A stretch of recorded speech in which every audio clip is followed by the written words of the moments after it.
ਪਿਆਰ ਭਰੀ ਸਤਿ ਸ਼੍ਰੀ ਅਕਾਲ। ਪਿਆਰੇ ਵਿਦਿਆਰਥੀਓ, ਅੱਜ ਗੱਲ ਕਰਾਂਗੇ ਪੰਜਾਬੀ ਸ਼ਬਦ ਜੋੜ ਬਾਰੇ, ਜੋ ਕਿ 6ਵੀਂ ਤੋਂ 10ਵੀਂ ਤੱਕ ਹਰ ਜਮਾਤ ਦੇ ਪਾਠਕ੍ਰਮ ਦੇ ਵਿੱਚ ਸ਼ਾਮਲ ਹੈ। ਪੰਜਾਬੀ ਸ਼ਬਦ ਜੋੜਾਂ ਦੀ ਪ੍ਰਮਾਣਿਕਤਾ ਲਈ ਵੱਖ-ਵੱਖ ਵਿਅਕਤੀਆਂ, ਸੰਸਥਾਵਾਂ ਵੱਲੋਂ ਸਮੇਂ-ਸਮੇਂ ਕੰਮ ਹੋਇਆ ਹੈ। ਪੰਜਾਬੀ ਯੂਨੀਵਰਸਿਟੀ ਪਟਿਆਲਾ ਵਿੱਚ ਤਾਂ ਇਸ ਕਾਰਜ ਲਈ ਇੱਕ ਸ਼ਬਦ ਜੋੜ ਕੋਸ਼ ਸੈੱਲ ਬਣਾਇਆ ਗਿਆ ਸੀ। ਇਸ ਸੈੱਲ ਵੱਲੋਂ ਪੰਜਾਬੀ ਸ਼ਬਦ ਰੂਪ ਅਤੇ ਸ਼ਬਦ ਜੋੜ ਕੋਸ਼ ਛਾਪਿਆ ਗਿਆ ਹੈ। ਇਸ ਵਿੱਚ ਸ਼ਬਦ ਜੋੜਾਂ ਸੰਬੰਧੀ ਕੁਝ ਨਿਯਮ ਦਿੱਤੇ ਹੋਏ ਹਨ। ਉਹਨਾਂ ਨਿਯਮਾਂ ਦੇ ਆਧਾਰ 'ਤੇ ਤੁਹਾਡੀ ਵਿਆਕਰਨ ਦੀ ਪੁਸਤਕ ਦੇ ਵਿੱਚ ਕੁਝ ਸਿਧਾਂਤ ਦਿੱਤੇ ਗਏ ਨੇ, ਕੁਝ ਨਿਯਮ ਦਿੱਤੇ ਗਏ ਨੇ ਸ਼ਬਦ ਜੋੜਾਂ ਦੇ, ਜਿਨ੍ਹਾਂ ਬਾਰੇ ਗੱਲ ਕਰਾਂਗੇ। ਵਿਦਿਆਰਥੀਆਂ ਲਈ ਠੀਕ ਸ਼ਬਦ ਜੋੜ ਦੀ ਵਰਤੋਂ ਕਰਨੀ ਬਹੁਤ ਜ਼ਰੂਰੀ ਹੈ। ਇਸ ਨਾਲ ਜਿੱਥੇ ਸ਼ਬਦਾਂ ਦੇ ਅਰਥ ਬਾਰੇ ਗਲਤੀ ਲੱਗਣ ਤੋਂ ਬਚਾਅ ਹੁੰਦਾ ਹੈ, ਉੱਥੇ ਲਿਖਤ ਦਾ ਪ੍ਰਭਾਵ ਵੀ ਚੰਗਾ ਪੈਂਦਾ ਹੈ। ਲਿਖਤ ਪੜ੍ਹਨੀ ਸੁਖਾਲੀ ਹੁੰਦੀ ਹੈ। ਠੀਕ ਸ਼ਬਦ ਜੋੜ ਲਿਖਣ ਲਈ ਲਗਾ ਅੱਖਰਾਂ ਦੀ, ਵਿਸ਼ਰਾਮ ਚਿੰਨ੍ਹਾਂ ਦੀ ਵਰਤੋਂ ਉਚਿਤ ਥਾਂ 'ਤੇ ਕੀਤੀ ਜਾਣੀ ਚਾਹੀਦੀ ਹੈ। ਪੰਜਾਬੀ ਬੋਲੀ ਨੂੰ ਸ਼ੁੱਧ ਰੂਪ ਵਿੱਚ ਲਿਖਣ ਲਈ ਪੰਜਾਬੀ ਦੇ ਕੇਂਦਰੀ ਰੂਪ ਦੇ ਉਦਾਹਰਣ ਅਨੁਸਾਰ ਜਿਵੇਂ ਬੋਲੋ ਤਿਵੇਂ ਲਿਖੋ ਦਾ ਨਿਯਮ ਅਪਣਾਉਣਾ ਚਾਹੀਦਾ ਹੈ। ਸ਼ਬਦ ਜੋੜ ਕਰਨ ਸਮੇਂ ਮੂਲ ਸ਼ਬਦ ਨੂੰ ਧਿਆਨ ਵਿੱਚ ਰੱਖਣਾ ਬਹੁਤ ਜ਼ਰੂਰੀ ਹੈ। ਜਿਵੇਂ ਸ਼ਬਦ ਚੁਕਾਈ। ਚੁਕਾਈ ਸ਼ਬਦ ਦਾ ਧਾਤੂ ਚੁੱਕ ਧਾਤੂ ਤੋਂ ਬਣਿਆ ਹੋਇਆ ਸ਼ਬਦ ਹੈ ਚੁਕਾਈ। ਇਸ ਲਈ ਅਸੀਂ ਚੁਕਾਈ ਜੇ ਲਿਖਾਂਗੇ ਤਾਂ ਉਹ ਸਾਡਾ ਸ਼ਬਦ ਗਲਤ ਹੋਏਗਾ। ਚੁਕਾਈ ਸ਼ਬਦ ਹੀ ਸਹੀ ਮੰਨਿਆ ਜਾਵੇਗਾ।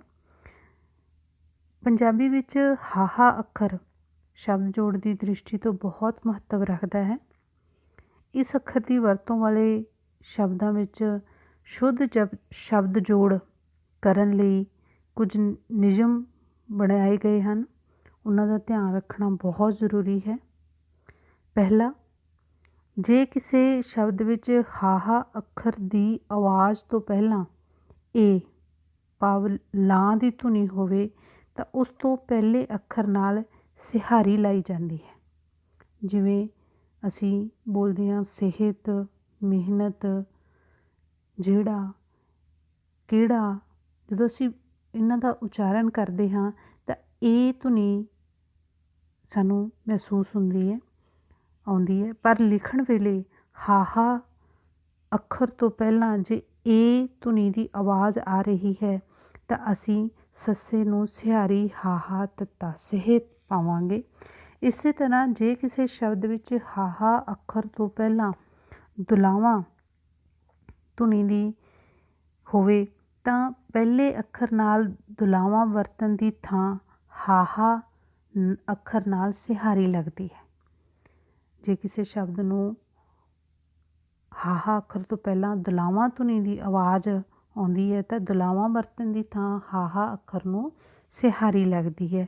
ਜਿਵੇਂ ਅਸੀਂ ਬੋਲਦੇ ਹਾਂ ਸ਼ਹਿਰ, ਪੈਰ, ਗਹਿਣਾ। ਐ ਦੀ ਆਵਾਜ਼ ਆ ਰਹੀ ਹੈ ਪਰ ਲਿਖਣ ਵੇਲੇ ਅਸੀਂ ਹਾਹੇ ਨੂੰ ਸਿਹਾਰੀ ਲਾ ਕੇ ਸ਼ਹਿਰ, ਪਹਿਰ, ਗਹਿਣਾ ਇਸ ਤਰ੍ਹਾਂ ਲਿਖਾਂਗੇ। ਜੇਕਰ ਕਿਸੇ ਸ਼ਬਦ ਵਿੱਚ ਹਾਹਾ ਤੋਂ ਪਹਿਲੇ ਅੱਖਰ ਨਾਲ ਕਨੌੜੇ ਦੀ ਧੁਨੀ ਹੋਵੇ, ਹਾਹੇ ਤੋਂ ਪਹਿਲਾਂ ਕਨੌੜਾ ਧੁਨੀ ਦੀ ਆ ਰਹੀ ਹੋਵੇ ਤਾਂ ਉਸ ਨਾਲੋਂ ਕਨੌੜਾ ਹਟਾ ਕੇ ਹਾਹਾ ਅੱਖਰ ਨੂੰ ਔਂਕੜ ਲਾਈ ਜਾਂਦੀ ਹੈ। ਜਿਵੇਂ ਅਸੀਂ ਬੋਲਦੇ ਹਾਂ ਬਹੁਤ, ਬਹੁਤੀ, ਨੂੰਹ, ਸਹੁਰਾ। ਬਹੁਤ, ਬਹੁਤ, ਬੱਬਾ ਹਾਹੇ ਨੂੰ ਔਂਕੜ ਤੱਤਾ, ਵਹੁਟੀ। ਔ ਦੀ ਆਵਾਜ਼ ਆ ਰਹੀ ਹੈ ਪਰ ਲਿਖਣ ਵੇਲੇ ਅਸੀਂ ਹਾਹੇ ਨੂੰ ਔਂਕੜ ਵਹੁਟੀ ਹੀ ਲਿਖਾਂਗੇ। ਇਹ ਸਨ ਹਾਹਾ ਅੱਖਰ ਨਾਲ ਸੰਬੰਧਿਤ। ਜੇ ਸ਼ਬਦ ਵਿੱਚ ਹਾਹੇ ਤੋਂ ਪਹਿਲਾਂ ਓ ਧੁਨੀ, ਹੋੜੇ ਦੀ ਆਵਾਜ਼ ਆ ਰਹੀ ਹੈ, ਉਸ ਅਵਸਥਾ ਦੇ ਵਿੱਚ ਹਾਹਾ ਮੁਕਤਾ ਰਹਿੰਦਾ ਹੈ। ਜਿਵੇਂ ਖੋ, ਮੋਹ, ਲੋ, ਉਸ ਤੋਂ ਪਹਿਲੇ ਅੱਖਰ ਨੂੰ ਹੋੜਾ ਹੀ ਲੱਗੇਗਾ। ਇਸ ਤੋਂ ਬਿਨਾਂ ਅਸੀਂ ਨੰਨੇ ਦੀ ਵਰਤੋਂ ਕਰਦੇ ਹਾਂ। ਪੰਜਾਬੀ ਵਿੱਚ ਰਾਰਾ, ਲੱਲੇ ਪੈਰ ਬਿੰਦੀ, ਨਾਣਾ ਅਤੇ ਡਾੜਾ ਪਿੱਛੇ ਜੇ ਧੁਨੀ ਨਾਸਕੀ ਹੋਵੇ, ਰਾਰਾ, ਲੱਲੇ ਪੈਰ ਬਿੰਦੀ, ਨਾਣਾ ਅਤੇ ਡਾੜਾ, ਇਹਨਾਂ ਦੇ ਪਿੱਛੇ ਜੇ ਧੁਨੀ ਨਾਸਕੀ ਹੋਵੇ ਤਾਂ ਨੰਨਾ ਆਉਂਦਾ ਹੈ। ਜਿਵੇਂ ਰਾਰੇ ਵਾਲੇ ਸ਼ਬਦ ਦੀ ਉਦਾਹਰਨ ਜੇ ਆਪਾਂ ਲਈਏ, ਸਧਾਰਨ, ਵਿਆਕਰਨ, ਭਿਖਾਰਨ, ਹਿਰਨ, ਇਹਨਾਂ ਸ਼ਬਦਾਂ ਦੇ ਅਖੀਰ ਦੇ ਵਿੱਚ ਨੰਨਾ ਲਿਖਾਂਗੇ, ਕੇਵਲ ਰਣ ਸ਼ਬਦ ਨੂੰ ਛੱਡ ਕੇ। ਰਣ ਸ਼ਬਦ ਲਿਖਣ ਵੇਲੇ ਅਸੀਂ ਨਾਣਾ ਹੀ ਵਰਤਾਂਗੇ। ਇਸੇ ਤਰ੍ਹਾਂ ਲੱਲੇ ਪੈਰ ਬਿੰਦੀ ਵਾਲੇ ਸ਼ਬਦ ਗਲਣਾ, ਮਲਣਾ, ਸੰਭਲਣਾ ਜਾਂ ਡਾੜਾ ਵਾਲੇ ਸ਼ਬਦ ਪੜ੍ਹਨਾ, ਮੁੜਨਾ, ਲੜਨਾ। ਇਸੇ ਤਰ੍ਹਾਂ ਨਾਣਾ ਵਾਲੇ ਸ਼ਬਦ ਗਿਣਨਾ, ਸੁਣਨਾ, ਚੁਣਨਾ, ਇਹਨਾਂ ਅੱਖਰਾਂ ਤੋਂ ਬਾਅਦ ਨੰਨਾ ਹੀ ਵਰਤਿਆ ਜਾਵੇਗਾ। ਇਹਨਾਂ ਨੂੰ ਲਿਖਣ ਵੇਲੇ ਅਸੀਂ ਨੰਨਾ ਸ਼ਬਦ ਹੀ ਇਹਨਾਂ ਤੋਂ ਪਿੱਛੋਂ ਲਿਖਾਂਗੇ। ਨੰਨਾ ਅਤੇ ਨਾਣਾ ਇੱਕ ਦੂਜੇ ਦੀ ਥਾਂ ਜੋ ਵਰਤੋਂ ਕਰਨ ਨਾਲ ਜੇ ਇੱਕ ਦੂਜੇ ਦੀ ਥਾਂ 'ਤੇ ਬਦਲ ਜਾਂਦੇ ਹੈ। ਜੇ ਅਸੀਂ ਨੰਨਾ ਲਿਖਣਾ ਤਾਂ ਅਸੀਂ ਨਾਣਾ ਲਿਖ ਦਿੰਦੇ ਹਾਂ, ਨਾਣਾ ਲਿਖਣਾ ਹੋਵੇ ਤਾਂ ਅਸੀਂ ਨੰਨਾ ਲਿਖ ਦਿੰਦੇ ਹਾਂ, ਤਾਂ ਉਹਨਾਂ ਦੇ ਅਰਥ ਬਦਲ ਜਾਂਦੇ ਹੈ।